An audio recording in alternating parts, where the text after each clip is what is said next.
పొంగులేటికి కేటీఆర్ సవాల్. నేను ఆరోపించిన దాంట్లో తప్పు జరగలేదని సిట్టింగ్ జడ్జితో విచారణ చేసి నిరూపిస్తే రాజకీయ సన్యాసం చేస్తా. నిన్న ఒక మంత్రి తప్పు జరిగిందని నిరూపిస్తే రాజీనామా చేస్తానని బిల్డపిచ్చారు. మంత్రి గారికి నిజంగా చిత్తశుద్ధి ఉంటే రండి, మీరు నేను హైకోర్టు సీజే దగ్గరికి పోదాం. వెంటనే సిట్టింగ్ జడ్జితోనే ఎంక్వైరీ చేద్దాం.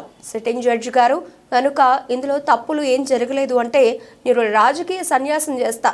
హైకోర్టు సీజే దగ్గరికి రావడానికి మంత్రి గారికి ఇబ్బంది ఉంది అంటే డేట్ టైం ఫిక్స్ చేయండి. ఇద్దరం కలిసి కేంద్రంలో ఉండే సెంట్రల్ విజిలెన్స్ కమిషనర్ దగ్గరికి పోదాం. సివిసికి ఇద్దాం.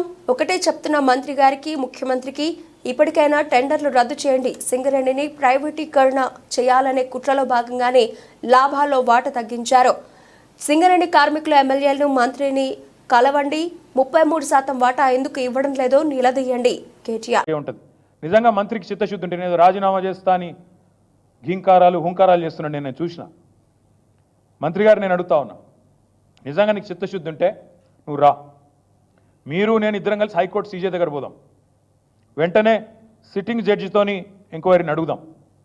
సిట్టింగ్ జడ్జి గారు కనుక ఇందులో ఏం జరగలేదు, మొత్తం పెట్టండి ఫైల్స్ ఆయన ముంగట, గతము ఇప్పుడు మొత్తం పెట్టండి, తప్పులేం జరగలేదు అని ఒకవేళ వారు తీర్పునిస్తే ఆయన రాజీనామా అన్నాడు కదా, రాజీనామా కాదు, నేను రాజకీయ సన్యాసం చేస్తా.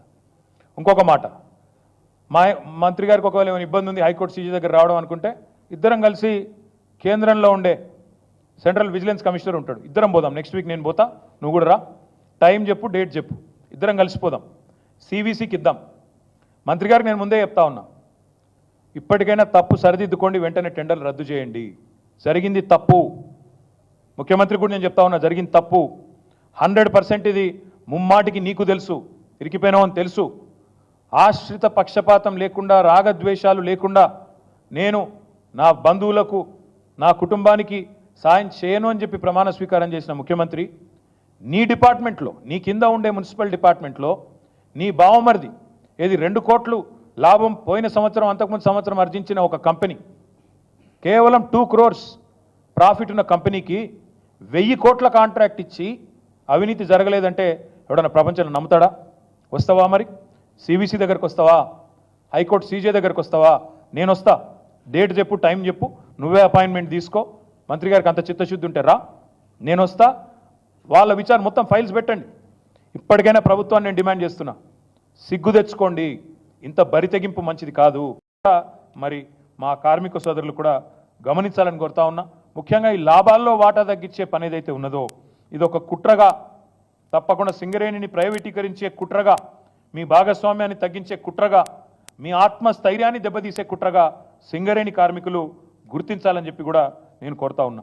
మరి చివరిగా నేను ముగించే ముందు చేసే విజ్ఞప్తి ఒకటే, మేము తప్పకుండా సింగరేణి కార్మిక సోదరులను కోరుతా ఉన్నాం, మీ ఎమ్మెల్యేలను కలవండి.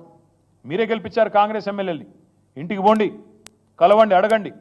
16.9% ఎందుకు ఇస్తున్నారు, 33% ప్రకటించి అని అడగండి.